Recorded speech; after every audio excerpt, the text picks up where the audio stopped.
Okay, magandang araw sa ating mga grade 10 students. Sa video lesson na ito, ang itatakil natin ay ang activity 3. We simply click together. Dito naman pag-aaralan natin yung iba't ibang uri po ng chemical reaction. So, the title of our activity, we simply click together. Objectives: classify reactions according to their types based on how atoms are grouped or regrouped. Classify chemical reactions. For our materials, activity guide. So, nandito po yan sa ating doon sa mga may libro, nasa libro din po yan. And then yung students tabulated data from activity 2, what's in the reaction, yung nasa table 8 po. Pero make sure na tama yung mga naging sagot natin doon, na kung na-checka na ng ating teacher, ay kunin natin yung corrected data or information. So ito po yung guide card, mamaya i-discuss natin yan isa-isa. Ito yung activity 2, mula sa activity 2 na table 8, ito yung gagamitin din natin. Tapos ito po yung ililipat natin yan dito sa table 9. Ito pong nasa table 8 na ito, ililipat dito sa chemical equation na to. So ayan, nailipat na po natin. Ang sasagutin natin mamaya dyan, what type of chemical reaction is the reaction number 1 up to number 5. So bago natin yan sagutin, syempre isa-isahin muna po natin ano ba itong mga reactions na ito. So yung sa number 1, bring out your filled up answered table from activity 2, what's in the reaction, what's in a reaction. Andun, pinakita na nga po natin.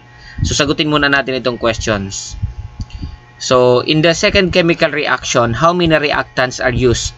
How many products are formed? Tingnan natin. Balikan po natin yan. Sa second reaction ang tinatanong po itong number 2. Ilan daw yung products, ilan yung reactants? Ang nasa kaliwa po again sa previous lesson natin, itong nasa kaliwa na to is the reactants, the reactants. Ito naman nasa kanan, product or products. So, ilang reactants daw po, ilang products. So, tingnan po natin ang sagot. So, 2 reactants were used, blank product was formed in the second chemical reaction. Ilan kaya po yung product? So, balikan nyo lang po yung table 9. Okay, for question 13, in the third chemical reaction, how many reactants are used? How many products are formed? Tingnan natin. So, ang sagot, 1 reactant was used, 2 products were formed in the third chemical reaction. So, for question 14, in the first chemical reaction, what changes did copper and iron undergo during the reaction? What can you conclude about iron? So, balikan ulit po natin yun. Ayun, nasa number 1 po tayo. Tingnan natin yung number 1. Tinutukoy po doon sa question, itong number 1 reaction. Iron plus copper sulfate resulting to iron sulfate and copper. Balikan po natin yung tanong. Sa 14, what changes did copper and iron undergo during the reaction? So, copper was replaced by iron. So, what can you conclude about the iron? So, iron is a kind of metal and copper also is a kind of metal. Kasi po sa chemical reaction, lalo na dun sa displacement, metal to metal po ang nagpapalitan. So, at yun ang nasa unahang part ng compound. So, 15, in the fourth chemical reactions, how many reactants and products are involved? What kind of substance are they? So, blank reactants, check nyo na lang po ulit para balikan nyo na lang po ulit yung table 8 and 9. Blank reactants and 2 products were involved. They were compounds. For question 16, in the fifth chemical reaction, both the reactants and products are compounds made up of positive and negative ions. What did you notice with the pairing of the positive and negative ions in the reactant and product side?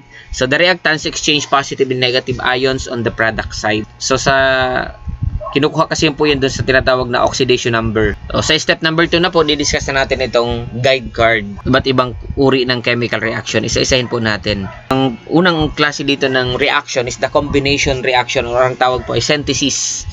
A reaction when 2 or more reactants combine to form a single product. Kapag ang reactants po ay 2 or more at isa lang ang product, nag-combine sila, ang tawag po dun is combination reaction. So, napakasimple lang po, A plus B resulting to AB. So, sa example po ito, yung turtle saka yung shell niya, nang mag-combine sila, turtle with shell. So, yun po, combination reaction. Kung i-compare naman po natin siya, kung gagawin natin sa mismong sa element and nakabuo siya ng compound, halimbawa is H and O. Kapag nagsama sila, pwede makabuo po ng water. So, yun po ay combination reaction. Okay, number 2 naman po is decomposition reaction. In this reaction, a single reactant breaks down into simpler ones. From one reactant resulting to 2 or more products. This is the reverse of combination reaction. So, the general formula for this reaction is AB resulting to A plus B. O, balikan naman po natin yung nabuong tubig. through the electrolysis process, pwedeng papaghiwalayin yung water, pwedeng papaghiwalayin yung oxygen at hydrogen mula sa tubig. So, sa electrolysis process po. So, under po rin po yun ang tinatawag na decomposition reaction. So, ayan. Letter C, single displacement, or ang ibang tawag dyan is single replacement reaction. This is when one element replaces another element from a compound. The more active element takes the place of the less active element in a compound. Dito po itong pinaka-general formula, A plus BC equals AC plus B. Kung papansin natin, dati itong BC ang magkasama, napalitan sa product, naging AC na. Karaniwan po dyan, itong A at B ay mga metals, itong C ang non-metal. So ito po ang comparison, single displacement. So si zinc plus hydrochloride. So dito po sa sample natin, dito ang magkasama si hydrogen sa si chlorine. At solo lang si zinc. Pagdating dito sa product, nagkapalitan. Ano po ito na, si zinc na ang kasama ni chlorine. At si hydride or si hydrogen ang naging magsolo. So ang tawag po dyan single displacement. So pinalitan yung kapartner. So dito naman sa double displacement reaction or metathesis, this is when the positive ion or the cations and negative ions or the anions of different compounds switch places, forming two entirely different compounds. The general formula for this reaction is AB plus CD resulting to AD plus CB. Kung napapansin nyo po, nagkapalitan si A dito, ang partner ay si B, dito na si D na ang partner. At si C naman, ang partner na dito, dati si D, si B. So, exchange gift, ang ibang tawag po dyan, nagpalitan ng partner. So, ayan. Yun yung double displacement. Si sodium and chlorine ang magkasama, sodium chloride and silver fluoride. Pag result po dito, si Na ang naging partner na ni fluorine.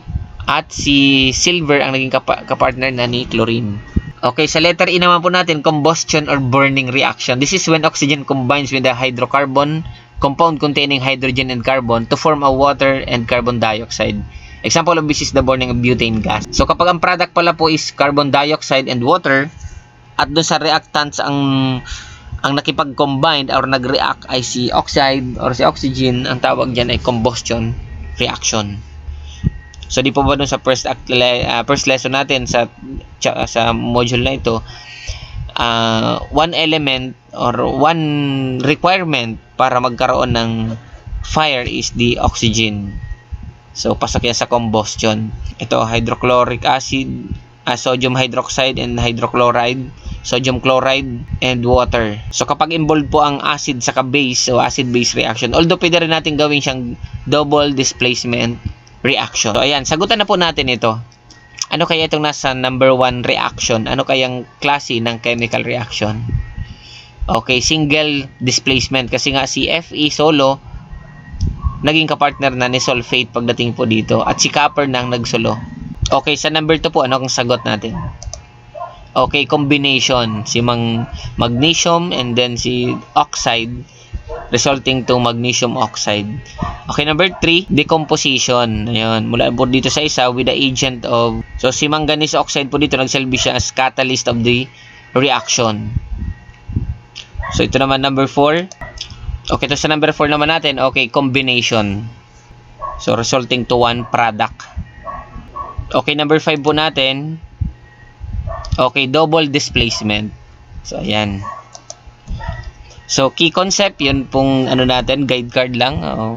Chemical reaction can be classified according to the following types. We have first one, combination reaction. Reactants combine to form a single product.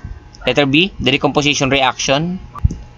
In this reaction, a single reactant breaks down into two or more products. This is the reverse of combination reaction. The general formula for this reaction is ito. So, next, single displacement or replacement reaction. This is when one element replaces another element from a compound. The more active element takes the place of the less active element in a compound.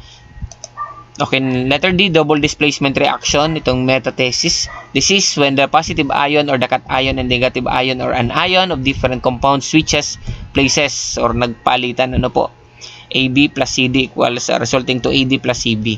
And then combustion reaction or the burning. This when oxygen combines with hydrocarbon to form water and carbon dioxide.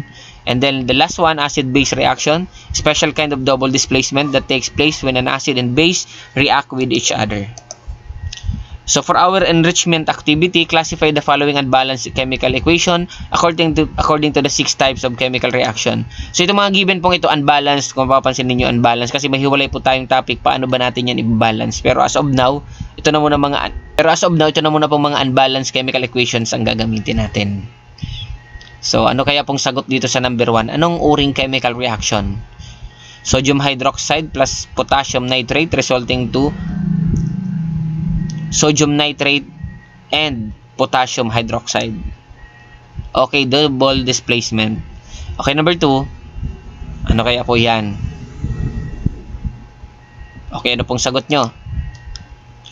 Okay, combustion. May oxygen po and resulting to water and carbon dioxide. Okay, number 3. Single displacement. Kasi nga si F is si iron, naging kapartner na dito ni bromine. And si sodium na naging solo. So, ito pong 4 to 10, kayo na po ang sasagot. Kayang-kaya na po natin yan.